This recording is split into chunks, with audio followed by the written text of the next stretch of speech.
Ils vécurent heureux et eurent beaucoup d'enfants. Cette phrase conclut de nombreux contes de notre enfance. Dans le livre Le Prince charmant et le héros, la psychologue Geneviève Jennati nous explique que le prince charmant reflète l'archétype de l'amour. Plus encore, ce serait en fait la projection du désir profond de l'enfant qui voudrait que ce pur état amoureux dure le plus longtemps possible. Un mythe qui a fait grandir, mais aussi un mythe qui emprisonne, trop patriarcal et qui est déconstruit par de plus en plus de femmes. À 19 ans, Margot, biberonnée aux dessins animés, y croyait encore, au prince charmant. Et elle a tout fait pour que sa vie soit un conte de fées. Vous écoutez Transfert, épisode 217, un témoignage recueilli par Lola Berthet.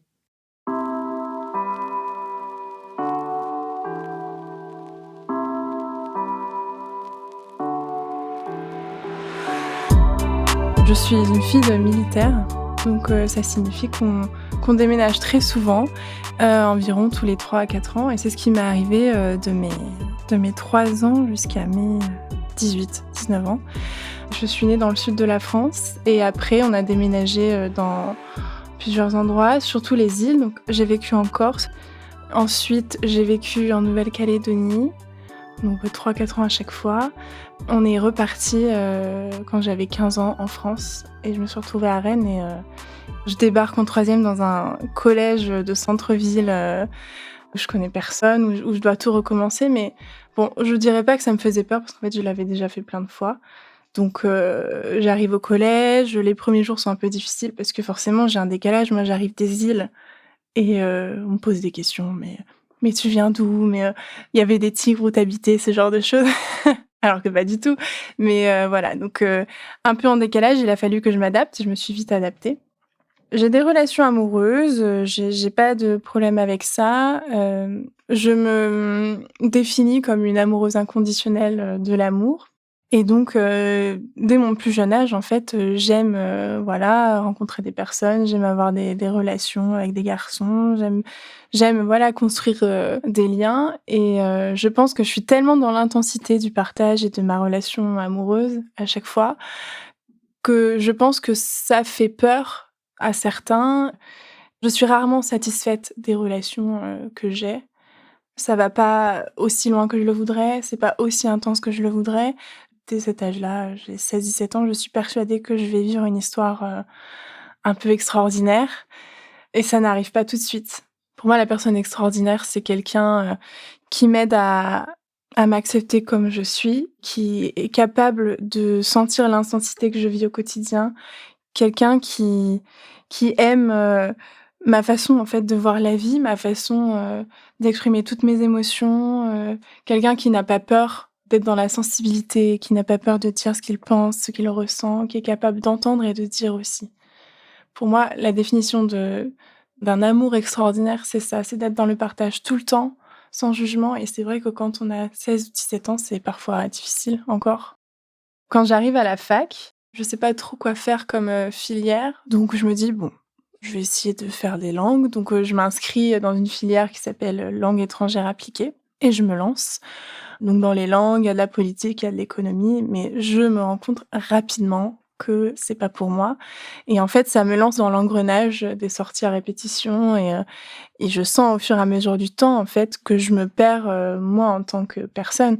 Je suis plus centrée sur mes besoins, mais plutôt sur peut-être comment améliorer ma vie quotidienne, comment m'amuser, comment m'intégrer encore plus sans m'écouter, comme si j'essayais d'endormir un petit peu ce que je ressentais au fond.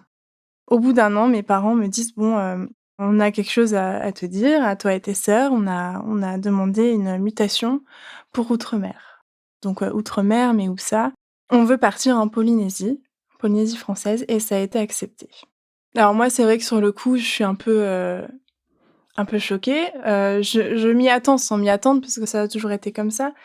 Mais à ce moment-là, donc j'ai 19 ans, je me dis: «Qu'est-ce que je fais? Est-ce que c'est le moment pour moi de partir ou pas? Est-ce que j'en ai envie ou pas?» Je me pose plein de questions, ça prend un petit moment et donc au bout de quelques semaines, j'ai réfléchi et en envisageant la possibilité de partir, je me dis que c'est ma chance, qu'il y a que des belles choses qui peuvent m'arriver et à partir du moment où je prends cette décision, Il y a comme un bouton qui s'active dans ma tête et je me dis OK, je pars, nouvelle aventure, on y va.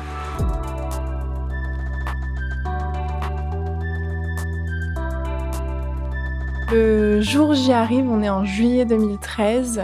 Moi, je dis au revoir à mes amis de l'époque. Je quitte une vie pour en retrouver une autre. Donc les départs sont quand même déchirants, mais à partir du moment où j'ai pris cette décision, où c'est mon choix, j'estime que voilà, je vais être triste, mais je ne vais pas rester dans cette tristesse éternellement. Donc juillet 2013, on part à l'aéroport et on s'envole pour Tahiti, aéroport de Papeete. On arrive 24 heures de vol après. Et il y a une image dont je me rappelle, quelque chose qui m'a marquée.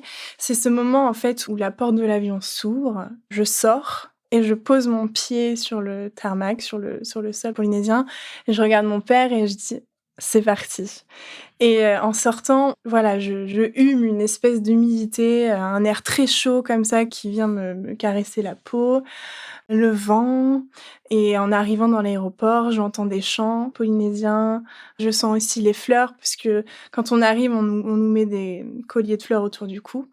Donc je suis tout de suite dans une atmosphère très, très positive. Je suis très heureuse d'être là, très fatiguée, mais très heureuse d'être là, très heureuse de me sentir accueillie comme ça sur cette île. Et en plus, c'est très, très tôt le matin, donc on est en plein moment du lever du soleil. Ça fait cliché, mais c'est vraiment ça. Il y a les cocotiers, il y a le soleil qui se lève, c'est des couleurs magnifiques.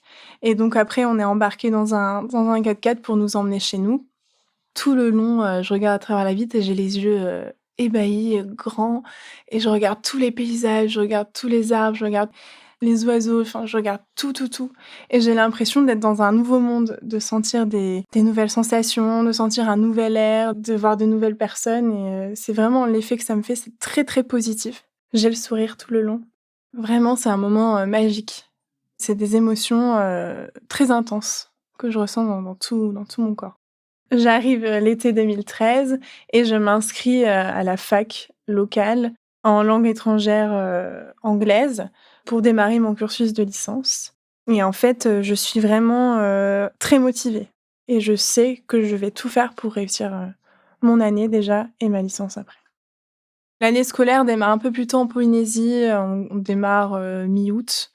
Donc ça veut dire qu'il me reste un bon mois et demi pour profiter. Je ne connais personne, mais dans le milieu militaire, parfois, on est accueillis et il y a des personnes de mon âge. Et donc on me propose rapidement, de sortir, de découvrir un petit peu la vie nocturne, ce que je fais évidemment avec plaisir. Et arrive un moment, un soir, où une copine me dit, «Ah bah tiens, j'ai une photo à te montrer, j'ai un ami, qu'on va rejoindre ce soir, qu'en penses-tu?» Je vois la photo d'un garçon, que je trouve magnifique. Je le trouve magnifique, je trouve qu'il dégage quelque chose de très solaire, de très positif, et je me dis: «Waouh!» Il y a des espèces de frissons, qui arrivent dans mon corps. Je me dis: «OK, on va voir ce qui va se passer». La soirée se déroule et on arrive dans un bar, du centre-ville, et je vois ce garçon en vrai en face de moi. Je m'avance vers lui, je me présente, je lui dis bonjour, on discute un petit peu et cetera, on boit un coup. Ça se passe bien, mais je sens que dans la soirée, il me calcule pas plus que ça, qu'il me regarde pas vraiment. Après on va en boîte, on danse, on rigole, mais j'ai pas l'impression, qu'il est si intéressé que ça. Donc moi je me dis: «Bon, bah, voilà, c'est un joli garçon, mais je vais pas rester là-dessus, voilà, next». Donc on passe la soirée et le petit matin arrive et lui et son ami, nous raccompagnent, mon amie, ma copine et moi, chez nous. Et là, il se passe, un moment un peu hors du temps.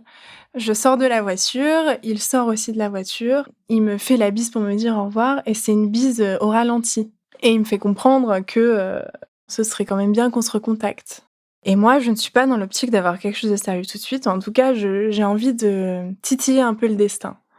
Donc je lui dis: «Bah, écoute, si tu veux, mon numéro, eh ben, il va falloir que tu fasses des recherches, que tu y mettes du tien». Et ce qu'il faut savoir, c'est qu'en Polynésie, les numéros de téléphone sont plus courts. Donc je lui donne, juste le tout début du numéro de téléphone, je lui donne les 2 premiers nombres et je lui dis: «Si tu veux me contacter, tu trouveras un moyen de trouver le reste». Je pars là-dessus un petit peu fière de moi en me disant que si vraiment il a ressenti quelque chose de fort comme j'ai pu le ressentir, il trouvera le moyen de retrouver ses numéros manquants.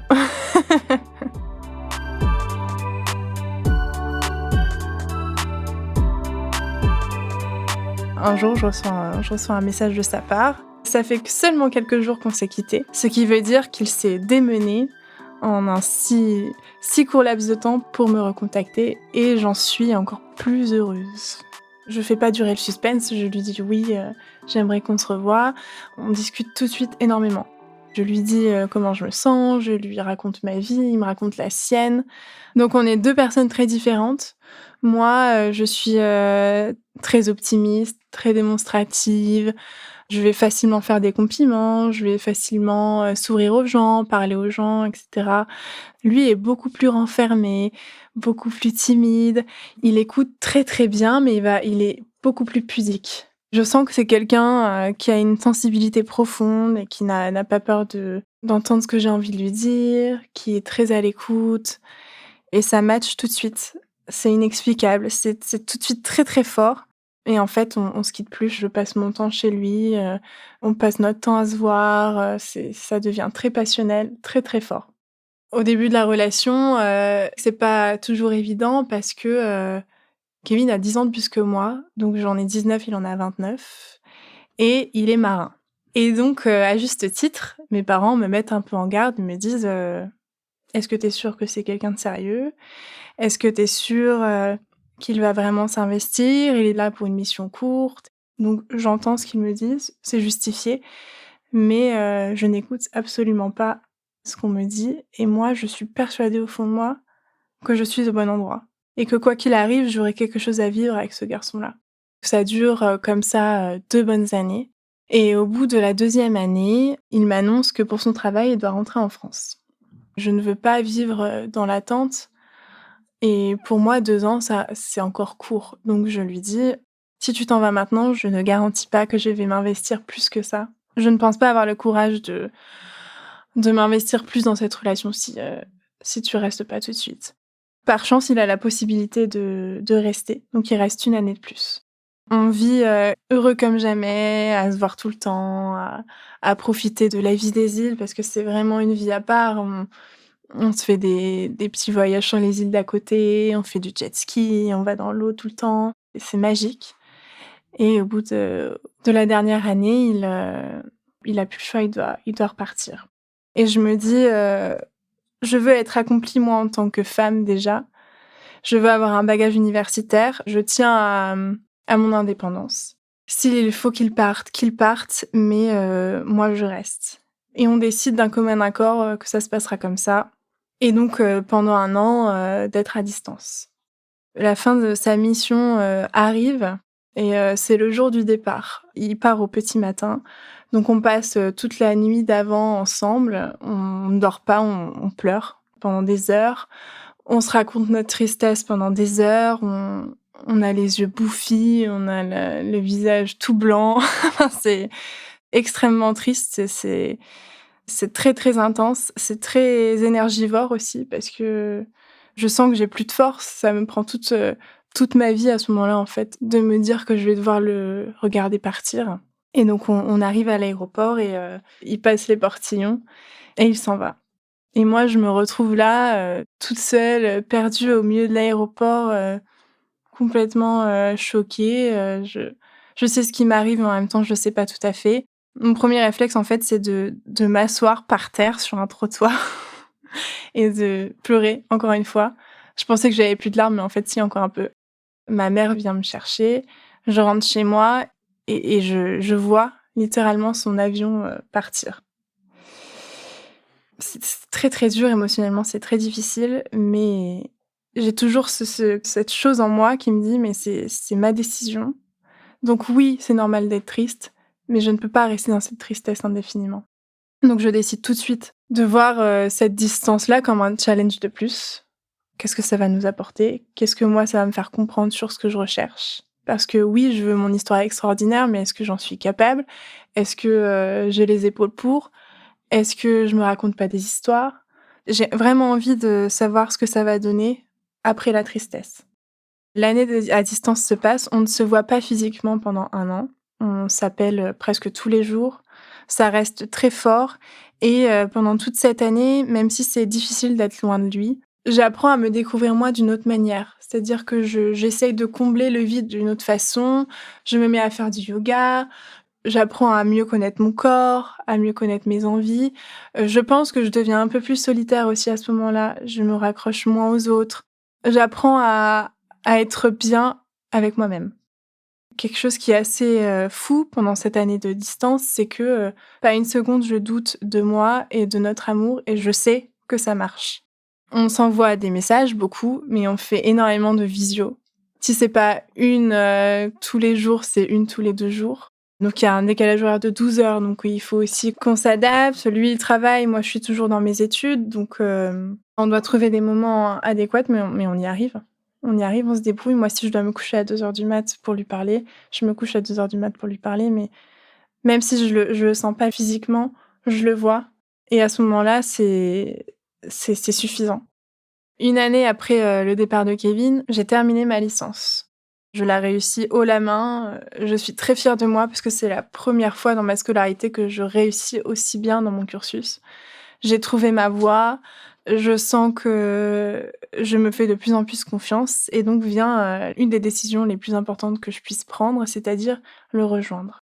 Donc lui, il je veux dire, là-bas, il organise tout, il prépare l'appartement, il prépare mon arrivée, il s'occupe de tout. Moi, à part les billets, la date du billet à prévoir, je j'ai rien à préparer spécialement. Il gère absolument toute l'organisation.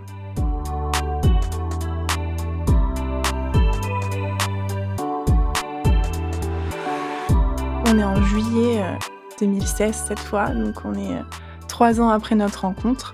Donc le voyage dure, 24 heures, c'est toujours fatigant, c'est long, mais je ressens une excitation tellement forte, je vibre en fait dans tout mon corps, tout le voyage, je me dis: «Mais ça y est, je vais le voir, je vais le sentir, je vais le toucher». Ça me paraît complètement irréel et donc arrive le moment où enfin l'avion se pose et donc j'arrive, toute, toute heureuse. Bon, le voyage est fatigant, donc je sais que je suis pas au top, de ma beauté et cetera, mais bon, je me dis: «C'est pas grave» et j'arrive à l'endroit pour récupérer mon bagage et donc j'étais avec ma sœur et ma sœur me dit: «Ah, retourne-toi, il est là-bas». J'ai mon cœur qui s'emballe, je me retourne et là, je le vois à travers une vitre. Donc en fait, à l'aéroport, il y a une vitre très, très longue qui sépare les gens qui sont à l'extérieur et les personnes qui viennent d'arriver. Donc je cours sur la vitre, je pose mes mains sur la vitre, il pose ses mains sur la vitre et là, on se regarde. On n'a même pas besoin de parler, c'est incroyable. Tous les 2, on pleure très, très fort et je le regarde comme ça, je me dis: «Mais il est encore mieux que dans mon souvenir, il est encore mieux que sur l'image», mais c'est un moment vraiment suspendu. On sort, j'arrive à récupérer mon bagage, je sors et là je fonce dans ses bras et il m'attrape et je sens son cœur battre. Je pense, j'en suis même sûre qu'il sent le mien. C'est incroyablement intense, c'est la première fois que je ressens autant d'amour d'un seul coup. C'est très, très fort et son odeur n'a pas changé, le grain de sa peau n'a pas changé. À ce moment-là, je me sens, entière et je me dis tout de suite: «J'ai pris la bonne décision». On arrive à Paris, on passe quelques jours, donc moi, déjà je suis, super heureuse d'être à Paris avec lui, c'est magique et quoi de mieux que d'être dans la ville de l'amour, pour célébrer notre amour, qui s'est retrouvé. Donc on reste là quelque temps et après, on va aider ma sœur à s'installer dans sa ville et puis on va, s'installer nous, dans la nôtre, juste après. Donc on arrive dans notre appartement, tout était prêt, il avait tout installé et donc moi j'arrive là, les yeux grands ouverts, je me dis: «Oh, ça y est, je démarre ma nouvelle vie, dans un lieu que je ne connais pas, dans une ville que je ne connais pas, pour la énième fois». Mais j'ai pas peur. J'ai pas peur parce que je suis avec lui, parce que j'ai choisi. Pour moi, un nouveau départ, c'est de nouvelles histoires qui démarrent et je suis contente d'être là et de voir le chemin qu'on a parcouru et à quel point il s'investit et à quel point tous les 2 on a investi dans cette relation. À quel point on veut que ça marche à quel point on se donne pour que ça marche. Donc j'arrive là, juillet, août 2016, donc la rentrée est en septembre. Je vais faire mon master, ça s'appelle le master MEF, c'est, pour devenir prof, c'est un master d'éducation et donc j'arrive, à la fac, pour mon premier jour et je rencontre, de nouvelles personnes et je raconte un petit peu d'où je viens, pourquoi, ce que j'ai fait. J'entends un peu tout et son contraire, j'entends, des gens qui sont un peu fascinés par ça, j'entends des gens qui me disent: «Mais pourquoi tu es partie?» Mais au fond de moi, je sens que c'est la bonne décision. L'histoire extraordinaire que je veux vivre, que je voulais vivre, elle est là, devant mes yeux et j'ai réussi à prendre la décision de vivre cette histoire-là. Je continue, malgré, les doutes que je peux entendre autour de moi, je n'en ressens pas. Je continue à faire mes études et ça se passe bien. Je suis de nouveau à ma place. Kevin me soutient énormément dans tout ce que je fais. Ça m'aide, en fait, de l'avoir avec moi pour, grandir moi en tant que personne. Je sens vraiment qu'il m'apporte bien plus que l'amour du quotidien. Il m'apporte, une autre partie de moi-même, en fait, que je n'avais pas encore trouvée. Donc à la fin du master, enfin à la fin de la première année de master, on a la possibilité de passer le CAPES pour devenir professeur. J'ai toujours eu cette petite voix intérieure, qui m'a toujours dit: «C'est le métier qui te comblerait le plus».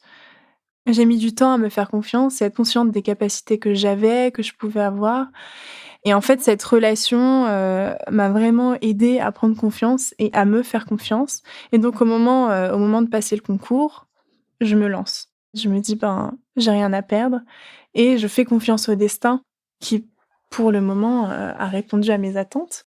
Je passe le concours que, contre toute attente, je réussis du premier coup. J'ai des petits signes, en fait, sur mon chemin dans la vie. J'ai des choses qui se passent que je n'arrive pas à expliquer, que je pense qu'ils sont un petit peu magiques et le jour de mon oral du CAPES, je pense que la magie a opéré une nouvelle fois. C'est-à-dire que, c'est un sujet par jour, en fait, hein, ça change tout le temps et moi, je suis tombée sur le sujet qui me correspondait le plus, c'est-à-dire que depuis que je suis petite, je suis fan, d'un dessin animé, en particulier, qui me suit, je connais toute l'histoire par cœur, je me renseigne depuis petite, sur ce Disney-là, c'est Pocahontas, donc je connais toute son histoire parce qu'elle a vraiment existé et cetera et le jour du CAPES, j'ouvre mon document et je tombe sur le dossier Pocahontas. Truc improbable, je veux dire sur l'histoire anglophone, et je me revois faire «Ah!» et ce moment-là, je me dis: «Je vais réussir mon concours».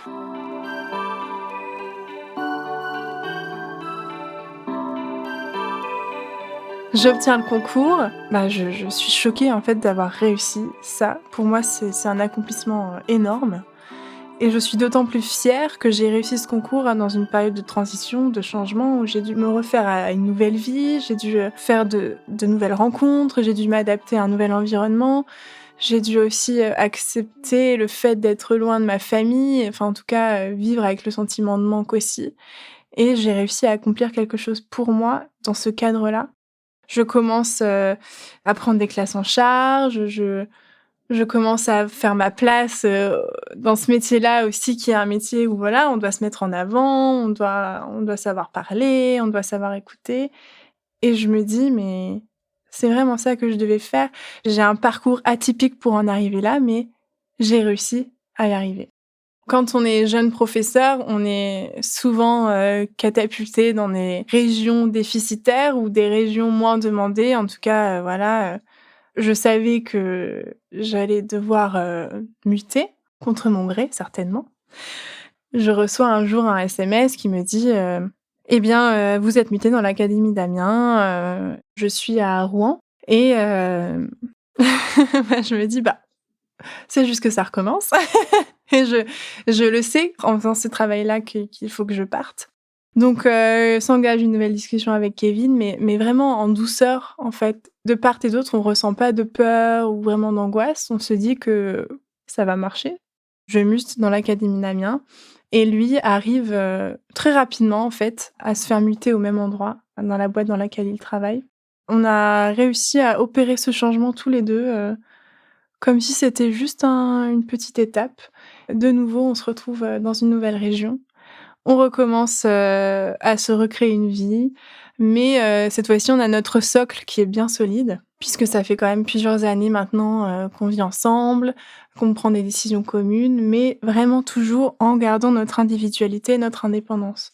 Moi, je tiens à continuer à faire les choses de mon côté, pour moi, à répondre à mes besoins, et je tiens aussi à ce qu'il réponde aux siens. Notre couple est vraiment basé sur la confiance, l'écoute. On s'apporte chacun mutuellement dans le but de grandir individuellement. 8 ans après notre rencontre, je décide, moi, je me dis: «Ah, ce serait peut-être bien qu'on se pose un petit peu», parce que, ayant une vie un peu de nomade, moi, j'ai ressenti à un moment le besoin de m'ancrer, en fait, de m'installer quelque part. Et donc je lui fais part de mon envie de nous installer quelque part, peut-être d'acheter, et ben, on se lance tous les 2 dans le projet, on est d'accord. Moi, j'imagine une maison un peu ancienne, avec un jardin, des arbres fruitiers. Mon rêve, c'est d'avoir des arbres fruitiers. Mais c'est vrai que l'immobilier, en ce moment, c'est pas évident, et cetera. Et un jour, on visite une maison et tous les 2 on se regarde et on se dit: «Oh!» On a tout de suite senti quelque chose de magique dans cette maison. Alors, c'est une maison où il y a des choses à faire, c'est une maison qui a 60 ans, c'est atypique, comme nous. Elle ressemble beaucoup à la maison de Blanche-Neige. C'est comme une chaumière un petit peu, et en fait, quand on fait le tour, il y a plein d'arbres et il y a plein d'arbres fruitiers. Donc dès les premières visites, je nous revois courir, en fait, dans le jardin et sentir que c'était ça. On visite cette maison 1 fois, 2 fois. On décide de vite faire une offre, et en l'espace de quelques mois, on obtient la maison. Dans cette maison, c'est notre cocon. C'est pas une finalité, il se passera plein d'autres choses, mais c'est vraiment ce qu'on recherchait chacun. Et il y a d'autres choses qui sont apparues. On est des amoureux des animaux, et il se trouve que on a recueilli un bouc, en fait, qui vivait pas très loin, qui vivait chez le voisin. Et c'est vraiment des petits détails, des petites choses qui arrivent dans notre vie, imprévues comme ça, et on est heureux, en fait, d'être passé par ces péripéties et de croire en notre histoire encore. Et moi, je crois toujours très, très fort à notre histoire. Je suis pas persuadée qu'on est fait que pour une personne dans la vie, mais en tout cas, moi, j'ai trouvé la personne avec qui je suis le mieux actuellement. Je veux pas trop faire de plans sur la comète. J'estime que la vie, elle nous a assez surprises comme ça. Moi, elle me surprend tous les jours d'une manière ou d'une autre. En tout cas, je décide de voir des signes un peu partout. Je décide de faire confiance en la vie, au destin. Je ne veux pas tout préparer. On n'est pas pressé. On attend, en fait, que les choses arrivent sur notre chemin, comme ça a toujours été le cas. Notre rencontre, elle était imprévue. Il y avait rien qui pouvait nous destiner l'un à l'autre. Et c'est quand même arrivé. Et là, au bout de 10 ans, presque, c'est toujours aussi intense.